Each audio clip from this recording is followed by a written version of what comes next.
নমস্কার, আপনাদের সকলকে স্বাগত জানাই চ্যানেল রূপা মুখার্জিতে। জয় কৃষ্ণকালী মায়ের জয়, কৃষ্ণকালী মায়ের আশীর্বাদ আমাদের সকলের উপর সমানভাবে বর্ষিত হোক।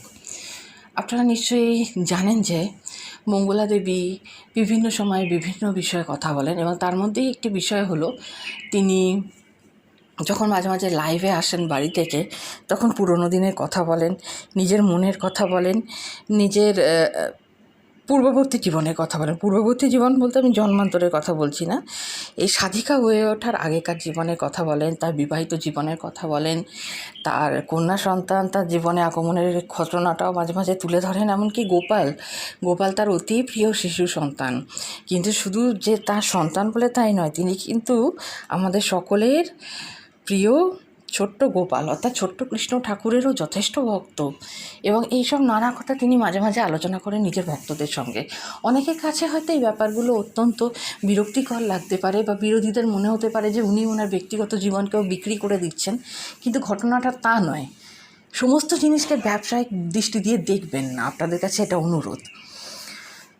কারণ আমরা যারা মঙ্গলা দেবীকে সমর্থন করি, তাদের ভিডিও কিন্তু যথেষ্টই নজরদারির মধ্যে রয়েছে বিরোধীদের, এবং তারা বোধ করেন যে মঙ্গলা দেবী ব্যবসা আরও বাড়ানোর জন্য, নিজের কথা আরও বেশি বেশি করে প্রচার করার জন্য এই ধরনের লাইভ করেন, এবং লাইভে এসে নিজের ব্যক্তিগত জীবনকে শেয়ার করেন, যেটা আদপেও সত্যি নয়।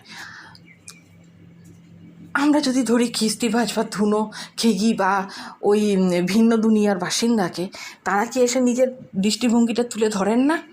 তারা কি করে খাচ্ছেন, কখন পেঁয়াজ খাচ্ছেন, কখন লঙ্কা খাচ্ছেন, কখন ঝগড়া করছেন, বাড়িতে কি রান্না হয়েছে, এসব কথা বলেন না?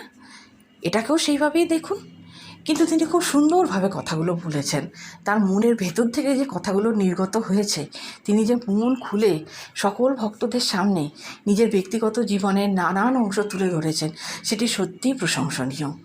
কটা মানুষ এরকম করতে পারে? আজ তো মঙ্গলা দেবী সেলিব্রিটি, তার নামে বিরোধিতা করেও যেমন ভিউজ কামানো হচ্ছে, পয়সা রোজগার করা হচ্ছে, তার নামেই প্রচার করে, কৃষ্ণকালী মায়ের নাম নিয়ে প্রচার করেও কিন্তু অনেক মানুষ জীবনে সফলতা পাচ্ছেন নাকি? অর্থাৎ তিনি সেলিব্রিটি হয়েও কিন্তু সকলের কাছের মানুষ, মনের মানুষ। আসলে শুনে নিই মঙ্গলা দেবী এই প্রসঙ্গে কী বলছেন। তবে তার আগে আপনাদের কাছে অনুরোধ, ভিডিওটি ভালো লাগলে লাইক, শেয়ার, কমেন্টস অবশ্যই করবেন, চ্যানেল সাবস্ক্রাইব করে পাশে থাকবেন। যখন আমি আসছি, অনেকে জানতে পারে যে মঙ্গলা মা আসছে, খবর চলে আসে। যখন আমি এইদিকে ছুটে সব তো প্রণাম করতে আসে, ছুটে ঢুকে পড়ি, মঙ্গলা মা জানো, মঙ্গলা মা একটু কই, মঙ্গলা মা কই। আবার অনেকে জানে না, একটা মালা কিনে দাঁড়িয়ে থাকে যে মঙ্গলা মা আসবে, মঙ্গলা মাকে মালাটা পরাবো। সেই যে একটা চরণ মিরাক্কেল হয়েছে, আর এত সুন্দর একটা হাসির কথা হয়েছে। আমি এইদিকে ভিড় হয়েছে বলে প্রচুর, আমি কি করি, ভক্ত সবাই তো প্রণাম করতে যাই, আমি তো প্রণাম নিই না, দেরিও হয়ে যাবে, সবাইকে বলি মাকে প্রণাম করো, তাহলে আমি প্রণাম নিতে কোনোদিন আমি নিতে চাই না, জোর করে করে তাই। আমি এইদিকে আসছি, আস্তে আস্তে না এক ভক্ত, বেশ অনেকটা বয়স হয়েছে, এরকম একটা মালালি জব করে মালালি দাঁড়িয়ে আছে, বলছে কি মঙ্গলা মাকে মালাটা পরাবো, কিন্তু জানে না যে কোনটা মঙ্গলা মা। আমার পিছন পিছন কতগুলো ভক্ত থাকে বা যারা সব দোকান টোকান করে, তারা আমার সঙ্গে সঙ্গে আসছে, দিয়ে ওরা ভেবেছে এইটা মঙ্গলা মা। সেই বাবা মালাটা চট করে মাকে পরাতে যাবে, আর আমার কি ওর মনে হয় না, মানে মা কেমন লীলা দেখো, আমি ঘুরে গেলে মালাটা তাকে এরকম গলাতে পড়ছে, গলা থেকে ছিঁড়ি হাত থেকে নিয়ে নিয়েছো। আরে মালাটা নিয়ে নিলেন, বলছে আরে হাদা এই দেখ, এইটাই মঙ্গলা মা, কাকে তুই মালা পরাচ্ছিস? ওই ভক্ত জানেই না, ওর নাম শুনে এসছে কারোর মাধ্যমে যে মঙ্গলা মাকে মালা পরাবো। তাহলে মালাটা আমার হাতে চলে এলো, মায়ের কেমন নিলাম, গলায় পড়াই পড়াবে রেডি, এরকম যাচ্ছে, আমি কেমন করে হেরাম গেছি। কালকে বাড়ি যাচ্ছি, এক বয়স্ক মা আসছে, আমি যে এই যে মা এইদিকে আইসেন। আমি তো মজা করতে ভালোবাসি, আমি তো হাসতে ভালোবাসি, যতই কষ্ট হলে আমি হাসাতে ভালোবাসি, এগুলো ভালো লাগে। আমি এখন বলছি, কালকে ত্রিপুরা মা কই, ত্রিপুরা আগরতলার মা কালকে আছেন? বেশ ঠিক আছে বেটা। আর একটা কথা দেখো, কালকে আমি যাচ্ছি, আমি নিজে বেরিয়ে যাবো, সেই ভক্ত গীত থেকে এসছে, তাহলে একটা মাথায় হাত দিয়ে আশীর্বাদ করে দেয়। আমি কোথায় যাইছেন, এইদিকে আইসেন, মনে আছে কালকে বল। ও কি করেছে, আমার সিকিউরিটি মা, যিনি লেডিস সিকিউরিটি আছে, উনি আমার সাথে যাচ্ছেন, উনি এখন ঘুরে গিয়ে ওনাকে প্রণাম করছে। বলছে আই মরা আইটা মঙ্গলা মা চলে যাচ্ছে। আরে মা তুমি তুমি মঙ্গলা মা তুমি। আমি অনেক কিছু মজা করি ভক্তদের সঙ্গে। আর একদিন ঠিক রাত 8টা হয়ে গেছে, বাড়ি যাব, দেখছি তখন শুক্রবার, সবাই তো আগে থেকে চলে আসে। আমি চুপ করে পাঁচিলের গায়ে না ভক্তরা আসতে বলে মাথায় কাপড় দিয়ে চুপ করে আমি দাঁড়িয়ে আছি। আমাকে দেখলি তো মানে আমাকে প্রণাম করে দিলে অনেক কিছু কথা বলবো, আমার দেরি হয়ে যাবে, দিয়ে আমি আমরা চুপ করে মাথায় কাপড় দিয়ে দাঁড়িয়ে আছি। ও মা আপনি আইছেন, ও মা আপনি এসছেন, এরকম করে বলছে। আচ্ছা আপনি কি ঘর ভাড়া পেয়েছেন, আচ্ছা আপনি কি থাকবেন? আমি আর কিচ্ছু বলতে পারছি না, আমি এখন জাস্ট আরে মা আপনি মঙ্গলা মা আপনি এখানে আমাকে কোলে করে নিয়ে আসতে শুরু করে দিয়েছে। মানে আমি বুঝতে পারিনি যে আপনাকে এত কাছে থেকে পাবো। তবে যাই হোক, মাকে শুধু বলি মা আমার মধ্যে সরলটা রাখো, মাতৃ হতে শেখো, শিশু হতে শেখো।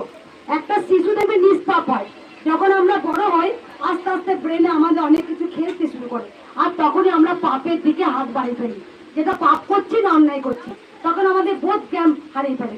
দেখবে একটা বাচ্চাকে বলবে বলো জয় কৃষ্ণকালী মায়ের জয়, ছোট্ট 2 বছর 3 বছর বাচ্চা ও হাত তুলে বলবে জয় কৃষ্ণকালী মায়ের জয়, কিন্তু সে চাইতে জানে না যে আমাকে এটা কৃষ্ণকালী মায়ের নাম করলে চাইতো। আমরা বড়রা কি হয়ে গেছি, নাম জপ করা মানে চেয়ে নি, আমার এটা দাও ওইটা দাও করি তো, তখনই আমরা পাই না। তাই একটা বাচ্চা বড় আমাকে অনেকজন ভালোভাবে চিনে গেছে, ও কিন্তু খুব বাচ্চাপনা করে, এর কথা শুনে রাগ করলে হবে না। আমি সত্যি বলছি, এখনো আমার মেয়ে একদিন আমাকে চা করে দিচ্ছেন। বাবা ছোটবেলাতে আমি খুব চঞ্চল ছিলাম, খুব দুরন্ত। আমার বাবা মায়ের আমি একটা মেয়ে ছিলাম বলে 2টো দাদা, তা আমাকে কেউ কিন্তু মারেনি, আমাদের বংশে কোনো মেয়ে ছিল না। তা আমার একটা মেয়ে চাই, পিসি ছিল 2টো, পিসি ছোটবেলা একদম আতুরে মারা গেছে। তাই আমাদের বাড়ির পরিবার থেকে স্বপ্ন ছিল যে একটা মেয়ে চাই, আমাদের পরিবারে মেয়ে লাগবে। তা আমি খুব 2 দাদার পর আমি ছোট্ট, তখন আমি যাই হোক, তখন আমার না খুব চঞ্চল দুরন্ত, আদরে যেটা মানুষ করলে যা হয়, কিন্তু আমার মধ্যে কি ছিল, ভক্তিটা ছিল, গুরুজনদের ভক্তি করা, সবাইকে ভালোবাসা আদর, কিছু ঘরে থাকলে তাদেরকে দিয়ে দেওয়া, এই জিনিসগুলো আমার ছোট থেকেই তৈরি হয়েছে। কোনোদিন হিংসা করা বা এই জিনিস দুষ্টুমি করেছি খুব। ভাত হচ্ছে, কি করেছে, এক মুঠো বালি নিয়ে চপাল করে ভাত রাখছে। বাবা ব্যবসা মানুষ, তখন বাড়িয়ে বসে বলছে এত বদমাস হয়েছে, একে আজকে জব্দ করতে হবে।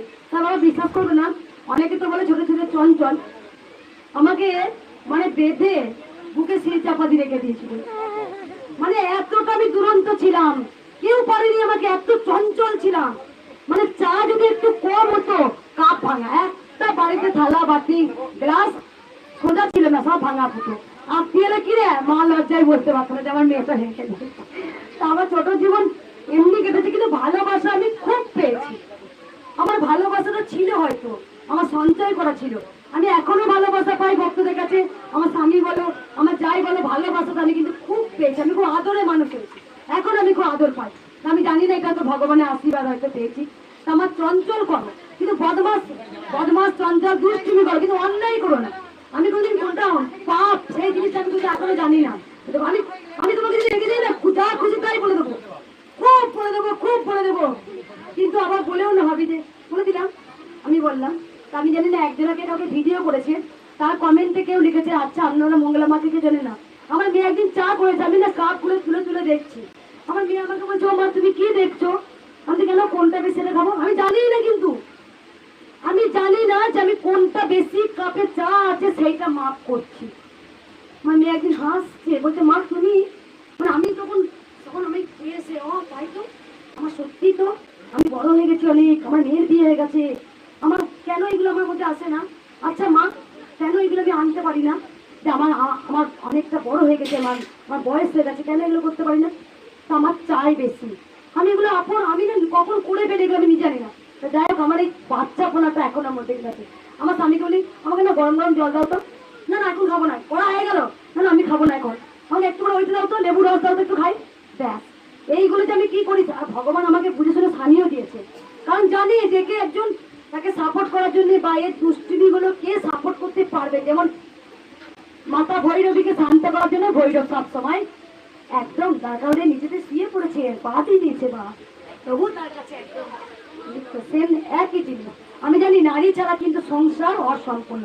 সেটি রাধা কৃষ্ণ, কৃষ্ণ রাধা নয়, রাধা কৃষ্ণ। ভগবান শ্রীকৃষ্ণ যখন রাধা নামতে পক্ষীরাজ ঘোরাতে, সেই কি একটা ফুল আছে, কি নামটা ভুলে যাচ্ছি, তখন রাধা কে বলছে তুমি নামো, বলছি যে আমি নামবো, রাধা বাবু বলছি কোথায় নামবো, কেমন করে নামবো, তখন ভগবান শ্রীকৃষ্ণ হাত দিচ্ছে, রাধাও কিন্তু ভগবান শ্রীকৃষ্ণ হাতে পা দিয়ে নামছে। তাই দেখবে আমাদের জগৎ সংসার সবাইকে লাগে, স্বামী স্ত্রী অর্ধাঙ্গী একে অপরে, আর কিছু বলবো না। তাই মাকে ভালোবাসো জীবন ভরে, আর মনের মধ্যে সাদা কাগজ রাখবে, মনটা সবসময় যেন সাদা কাগজ থাকে, তাহলে তুমি অনেক কিছু লিখতে পারবে। আর মনের মধ্যে যদি তুমি অনেক কিছু জঞ্জাল ভরে রাখো, তাহলে ভগবান প্রবেশ করতে পারবে না। সবসময় মনটাকে সরল। আমি সবাইকে, যে আমার সঙ্গে দেখো শত্রুতা করে দেখেছিস গোপাল, আমি যে মা, আমি সবাইকে আপন করে নিই। আমি জানি কে আমার শত্রুতা করলো, কে আমার ধ্বংস করলো, কে আমার কিছু করে দিল, কিন্তু এগুলো আমি মনে রাখতে পারি না। হয়তো যদি আমি তাকে আপন করে নিই, আয় সোনা আয় বাবা, এই জিনিসটা হয়তো মা আমাকে দিয়েছেন। তাই মা দাদা বলেছেন আমার সন্তানরা কাদা মেখে ধুলো মেখে পড়ে থাকবে, আমরাই তো ছেড়ে কোলে তুলে নেব। তাই দেখো ভগবান শ্রীকৃষ্ণ বলেছে আমার সন্তানরা ভুল করবে, যদি সেই ভুলটা বুঝতে পারে ক্ষমা চাই ভগবানের কাছে, ভগবান অবশ্যই ক্ষমা করে।